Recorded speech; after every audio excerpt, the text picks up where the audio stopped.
I stood frozen in the sunlit bedroom, Mark's white dress shirt dangling from my fingertips. A crimson lipstick stain, sharp as a cut, marred the collar. My heart felt like it had turned to stone. Everything in the room remained untouched. The neatly made bed, the meticulously arranged closet, the sunlight filtering through the curtains casting pale streaks on the wooden floor. But in that moment it all felt like a lie. One small stain on a shirt, yet it was enough to shatter every ounce of trust I had in my marriage. I blinked, forcing myself to breathe evenly. Maybe it was just a mistake, an accidental brush from someone, a fleeting contact at the hospital. Mark was a neurosurgeon. His job required long shifts, sometimes stretching 16, even 18 hours a day. But as I lifted the shirt to my face, an unfamiliar scent hit me. Intense, alluring, and entirely not mine. A cold shiver ran down my spine. I stared down at the shirt in my hands, my eyes scanning the fabric as if it held a silent confession. My mind went blank. I needed proof. I opened Mark's closet, rummaging through the drawers. Nothing seemed out of place. But then my eyes landed on a gym bag, shoved deep into the farthest corner as if deliberately hidden. I unzipped it, revealing another dress shirt, still carrying that same foreign perfume clinging to every fiber. The cuff had a faint smudge of makeup powder, and this time, there wasn't just one lipstick stain. There were two. A wave of dizziness swept over me. I sank onto the floor, my hands tightening around the fabric, struggling to steady my breath. This was no coincidence. I needed more answers. Mark's phone was still charging on the nightstand. I had never checked his phone before. I trusted him. I used to trust him. But now, that trust was crumbling, piece by piece. I picked up the phone, my fingers gliding across the screen. The most recent message appeared. A name stood out. Lauren Mitchell. I tapped on it. Last night was incredible. I can still feel your warmth on my skin. When are you leaving her? I didn't know when I stopped breathing. My hands trembled as I scrolled through the previous messages. A long string of secret meetings, suggestive texts, intimate photos, all of it proving that this affair was far from recent. 7 months. He had been betraying me for 7 months. Suddenly, this room felt foreign. I felt like I was standing in an empty space where all the warm memories had crumbled into jagged fragments. I heard the door open.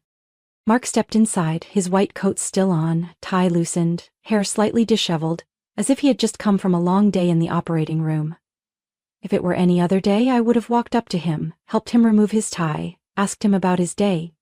But not today. His eyes flicked to the phone in my hand. "What's wrong?" His voice was calm, but I caught the flicker of unease in his gaze. I held up the phone. Lauren Mitchell. Silence filled the room. I could feel the air between us shift, as if one more breath would shatter the fragile pretense. Mark blinked, and as if he had already rehearsed his reaction, he sighed, removed his tie, and placed it on the bed. "Alice, I think we need to talk." I gripped the phone tighter. "How long have you been cheating on me?" No excuses, no hesitation. 7 months. I let out a hollow laugh. Some part of me had already known the answer, but what hurt more than his confession was the absolute indifference in his voice. "And now what? Are you going to apologize?" I raised the phone. "Or are you about to come up with some excuse?" Mark shook his head. "I want a divorce, Alice." No remorse, no explanation. The words were so cold, they felt like being pushed off a cliff into an endless void. I stood there, staring at the man before me, the man I had trusted, loved, and poured everything into building a life with. But to him I had been nothing more than a burden he was ready to cast aside. My chest tightened, but I refused to let him see my pain. I swallowed down the lump in my throat, tossed the phone onto the bed, and lifted my chin, meeting Mark's gaze head on. "Then let's get a divorce." He seemed surprised by my composure, but I didn't give him a chance to take control of the situation. I stepped forward, standing right in front of him, my voice low but sharp. "But don't think you'll walk away without paying for everything you've done." I walked out of the bedroom with a heavy heart, but my steps were steadier than ever. Mark had decided to throw me away, to throw this family away, but I wasn't going to let him leave so easily.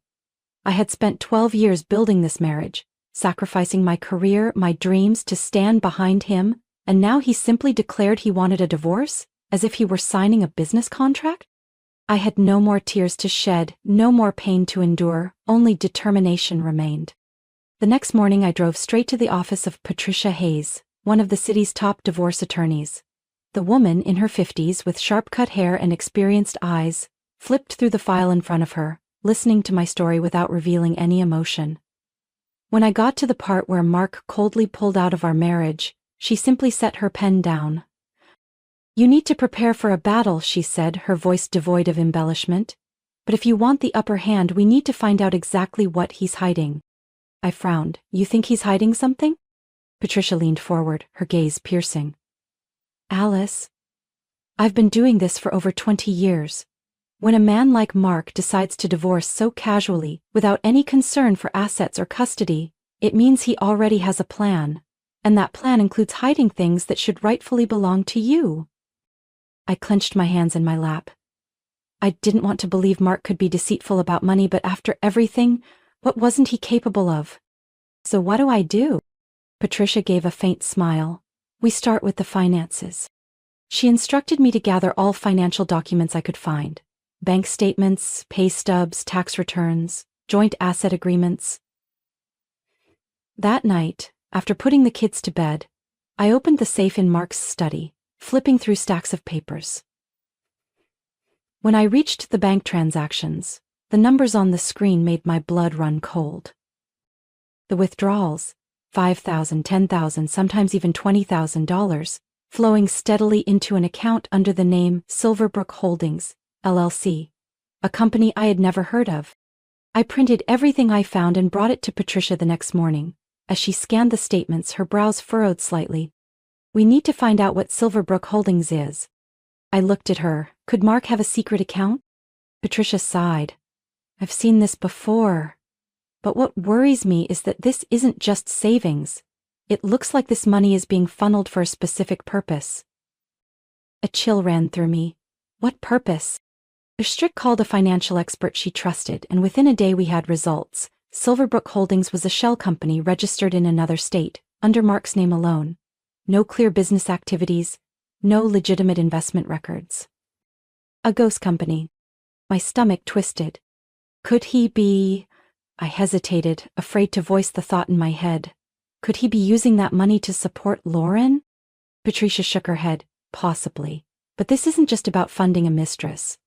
A sum this large is usually tied to something bigger. Tax evasion, money laundering, or something even more serious. I felt the blood drain from my face. Mark hadn't just betrayed me in our marriage. He might be entangled in something far worse. Patricia exhaled. "I think you should talk to someone." "Oh, Ethan Russell." I frowned. "Who is that?"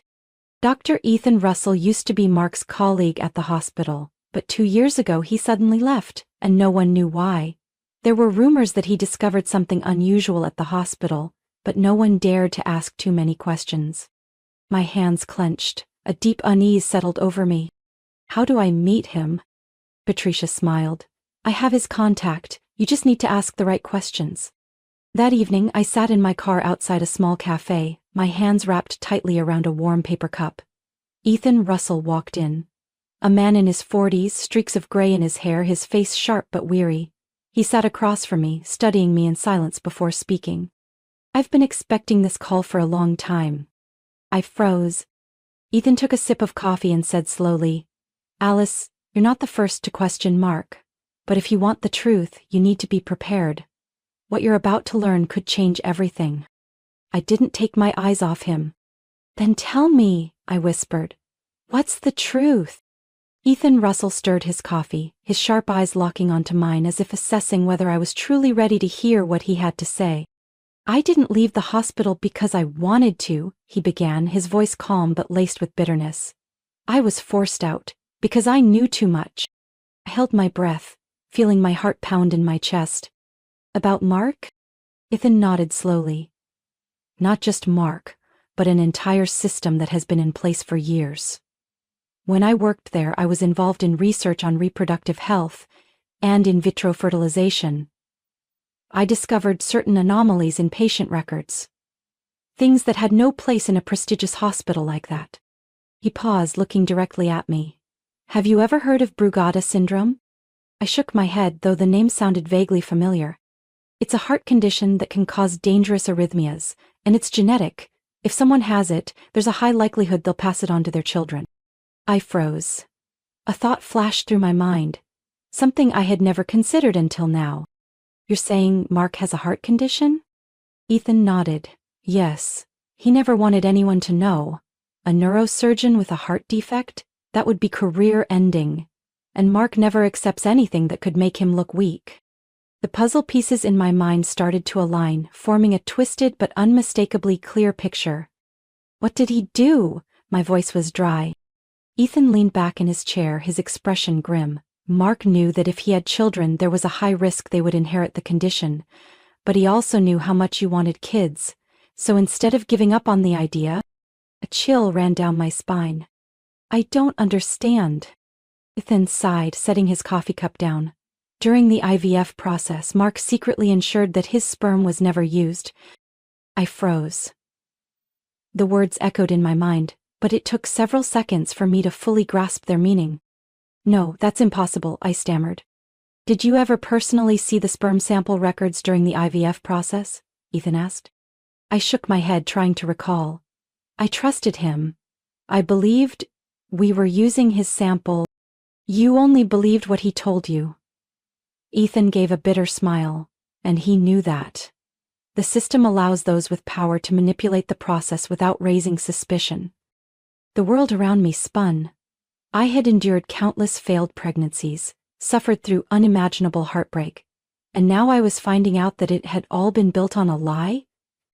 My hands clenched. Do you have proof? Ethan nodded.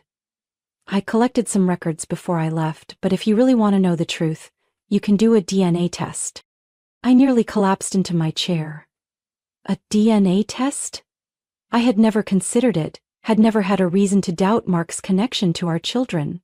But now, the thought wrapped around me, suffocating every other rational thought. I looked at Ethan, my voice shaky but resolute. Can you help me? He nodded. I'll give you the address of an independent lab, collect hair or saliva samples from your kids, and if possible, something from Mark. I left the cafe with a list of tasks, but my mind was completely blank. I drove home on autopilot, knowing only one thing. I had to do this. That night, after putting the kids to bed, I stepped into their rooms. Gently, I took a few strands of hair from my eldest daughter's brush, then did the same for the other two. Each strand felt impossibly heavy in my hands, as if they carried the answer to the question I feared most. At the last moment, I stopped in front of Mark's office. Even though he no longer lived here, I knew he had left behind some personal items. I opened a drawer and found an old toothbrush he had never taken with him. I placed everything in a Ziploc bag, my heart pounding so hard I thought it might burst from my chest. 4 days later, I received an email from the lab. I opened it, my eyes scanning through the lines of clinical text that couldn't have been clearer. The tested samples show no biological relationship to the presumed father. I stared at the DNA results, each word cutting into my mind like a blade. Mark was not the biological father of my children. I had been living in a lie for 12 years without ever knowing it. But I didn't have time to break down, not now. I took a deep breath, grabbed my phone and called Patricia Hayes. She answered after the second ring.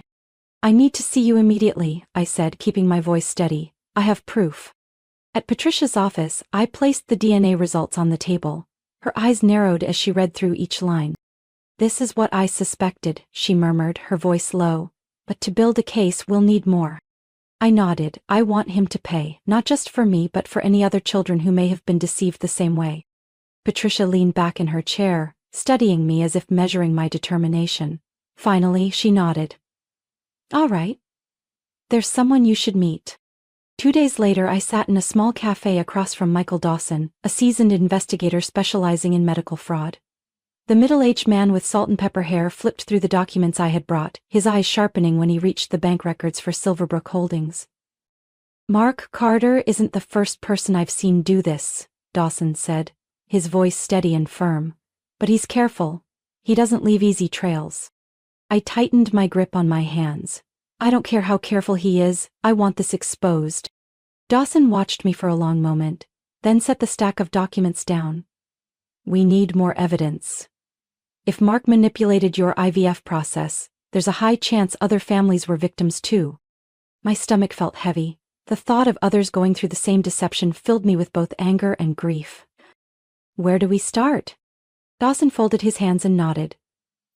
There was a former nurse who worked at the hospital's IVF center. She might have the answers we need. 3 days later, I stood outside a small suburban house, my heart pounding harder than usual. Linda Fletcher, a former nurse at the IVF center, was one of the only people brave enough to speak up when she noticed discrepancies at the hospital. I rang the doorbell. The door cracked open, revealing a woman in her 50s with streaks of silver in her hair. Who are you? I'm Alice Carter. I took a deep breath and held out the DNA results. I think we have something in common. Linda glanced at the paper and I saw a flicker of sorrow in her eyes. Without a word, she stepped aside, letting me in. Inside, she poured me a cup of tea before sitting across from me, her gaze piercing. I worked at the IVF center for 15 years, she began. I've seen a lot of cases, but yours is unique. I held my breath, waiting. Mark Carter was a powerful figure at the hospital. When I noticed discrepancies in the IVF procedures, I reported them to the higher-ups, but nothing happened. Instead, they forced me out. I clenched my fists. Do you have any records? Anything that proves Mark tampered with IVF cases? Linda quietly stood up and disappeared into another room. Moments later, she returned with a box filled with old documents. I couldn't take everything when I left, but I kept the most important copies. She pushed the box toward me. I never had enough proof to take this public, but maybe you will. I opened the box, scanning patient files, handwritten notes, and, most importantly, documents bearing Mark's signature. A surge of fury rose inside me. This was exactly what I needed. I left Linda's house with the box in my hands and a resolve stronger than ever. But I had no idea that the truth ran even deeper. The next day I received a text from Dawson. I found something interesting about Mark's mistress. I frowned, texting back immediately. What is it?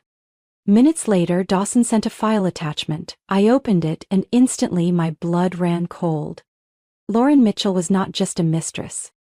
Her real name was Lauren Adams, and 6 years ago her mother had been one of Mark's patients in a brain surgery. A surgery where Mark made a critical mistake. A surgery from which her mother never woke up.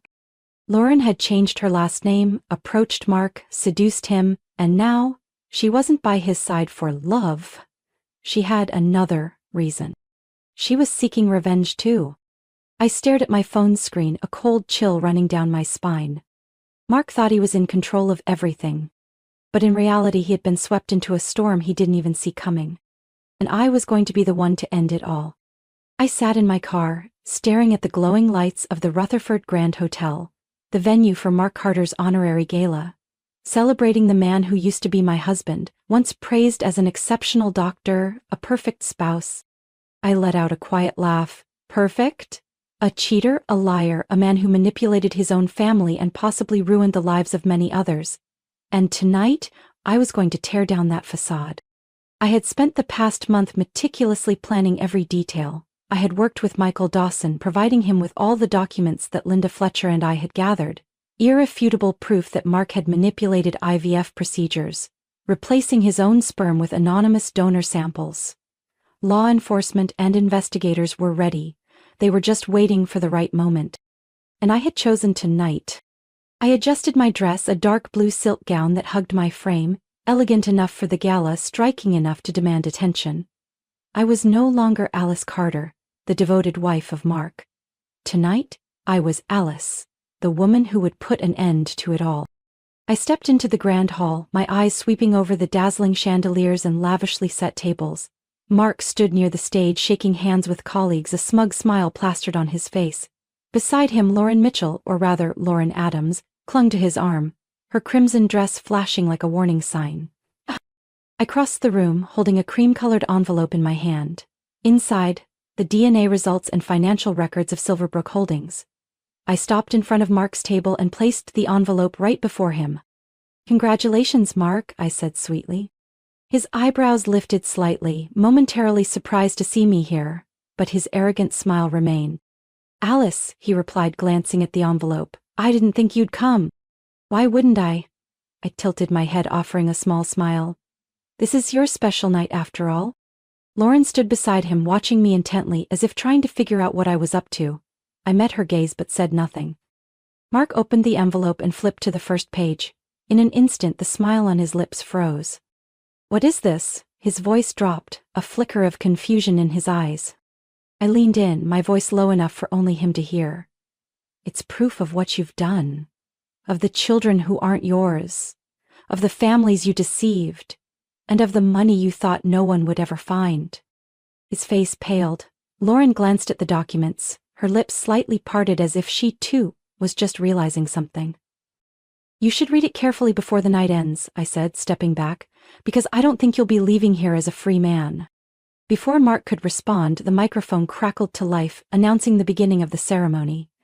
I smiled and stepped away to my table, feeling his panicked gaze burn into my back. The event proceeded as planned. Mark was named Doctor of the Year and he walked onto the stage amidst thunderous applause. But I didn't clap. I simply watched, waiting for the moment when his illusion would crumble. Mark stood at the podium, clearing his throat, trying to regain his composure. But I saw the slight tremor in his hands as he gripped the microphone. As a doctor, I've always believed that our greatest responsibility is to protect life, he began, attempting to maintain his confidence. And I am deeply honored to receive this award. The grand hall doors suddenly swung open. I didn't turn around. I didn't need to look, I knew exactly what was coming. Michael Dawson entered, flanked by two uniformed officers. They strode purposefully toward the stage, their presence sending ripples of whispers through the crowd. Mark stopped speaking. One of the officers stepped forward, his voice carrying clearly through the hushed room. Dr. Mark Carter, you are under arrest for medical fraud, falsification of patient records, and severe ethical violations in the field of medicine. The room erupted into stunned murmurs. Lauren stared at Mark, then at me. I saw the flicker of realization in her eyes. She had her own plan, but she hadn't expected me to strike first. Mark whipped his head toward me, his expression a mix of fury and disbelief. Alice, you did this to yourself, I cut him off calmly. I just made sure everyone saw you for who you really are. Mark struggled as the officers cuffed him, but there was no escaping reality now. Dawson handed him a copy of the arrest warrant, his face unmoved. You have the right to remain silent, the officer stated firmly. Mark turned to Lauren, but she said nothing. Her calculating eyes flickered, as if deciding whether to stand by him or save herself. I took a step forward, meeting Mark's gaze. You spent your whole life manipulating people, Mark, I said quietly but firmly, but this time, you're no longer in control. The officers led him out of the hall. I stood still, listening to the hushed whispers, feeling the weight of hundreds of eyes on me. The woman they once thought of as the perfect Mrs. Carter, now the one who had dismantled Mark's entire empire. The weeks following Mark's arrest were a whirlwind of news coverage and legal battles. Every major outlet reported on the scandal of Dr. Mark Carter, once hailed as a surgical genius, now facing numerous charges of medical fraud and severe ethical misconduct. The truth was undeniable. Mark had lost everything. The court froze his assets, while his former hospital quickly revoked his medical license to salvage their reputation. Former patients, families who had trusted the IVF center came forward one by one with lawsuits. Mark hadn't just deceived me, he had deceived an entire system. But what surprised me most wasn't Mark's downfall. It was how I felt about it. I thought I would feel triumphant, satisfied at seeing him stripped of everything he once prided himself on. But no, that feeling never came. What I felt was freedom. Freedom from the lies. Freedom from blindly trusting a man who had never truly loved me. I had stepped out of Mark's shadow, and for the first time in years, I could finally define my own life. One late afternoon, I received a message from Lauren Adams. She wanted to meet me. I sat in the cafe, watching her walk in, still sharp and poised, but there was something different in her eyes. The calculated confidence was gone, replaced by a deep exhaustion. She sat down across from me, placing her bag beside her. I guess we have a lot to talk about. I took a sip of my coffee, keeping my gaze steady. You planned to get close to Mark from the beginning, didn't you? Lauren let out a faint smirk. I won't deny it. But there's one thing I didn't expect. You. I raised an eyebrow. You were one step ahead of me, she continued. I had a plan to make Mark pay, but I never thought you'd be the one to take him down first. I didn't respond. Lauren sighed. Regardless of everything, I have to admit one thing. You did what I wasn't sure I had the strength to do. I let my emotions get in the way, but you, she tilted her head, studying me. You were smart. I let out a small laugh. Thanks? She smiled. Not exactly a compliment, but I think we may have something in common. I wasn't sure if I could trust her, but Mark had already fallen and she had no reason to keep hiding. Our meeting ended with an unspoken agreement. We wouldn't be friends, but we wouldn't be enemies either. Maybe that was enough. A week later, I received an unexpected call. Alice Carter, this is Dr. Stephen Callahan, chairman of the National Medical Ethics Committee. I froze, unsure why someone like him was reaching out to me. I've been following your case, he continued. What you've done didn't just expose one man. It revealed a critical flaw in our medical system. I sat still, letting his words sink in. We're looking for someone to help oversee and reform the ethical oversight in reproductive medicine, he said. Someone who doesn't just understand the problem but has the drive to change it. And I believe that person could be you. I leaned back in my chair, trying to absorb what I had just heard. A year ago, if someone had told me I'd be invited to join a major medical ethics committee, I would have laughed. I was just Alice Carter, the wife standing behind her husband's career. But now, I was no longer someone's wife. I was Alice, a woman who had reclaimed her life. I took a deep breath. I need some time to think about it. Dr. Callahan chuckled. Of course, but I hope you'll consider it. That evening I stood by the living room window, watching the city lights flicker in the night. The kids were asleep in their rooms, unaware that their mother had just stepped into a new chapter of her life. I once thought that bringing Mark down would give me a sense of victory, but in reality the greatest victory was finding myself again. No longer worrying about hiding my pain, no longer trying to be the perfect wife, no longer living in a dream that had been shattered long ago. I had felt lost when I first uncovered the truth about Mark, but now I was more certain than ever. I was no longer the Alice of the past. I was a free woman. And this was only the beginning. Life sometimes throws us into situations that seem impossible to overcome, but it is in those moments that we truly understand our own strength. Alice's story is not just about exposing lies, it is about rediscovering herself. From a betrayed wife to a woman who fought for the truth and reclaimed her power, Alice broke free from Mark's shadow and became a symbol of resilience, a woman who dared to break every chain to find true freedom. What do you think of Alice's journey? If you were in her situation, what would you do? Share your thoughts in the comments. And don't forget to follow the channel so you don't miss more inspiring stories about life, family, and valuable lessons.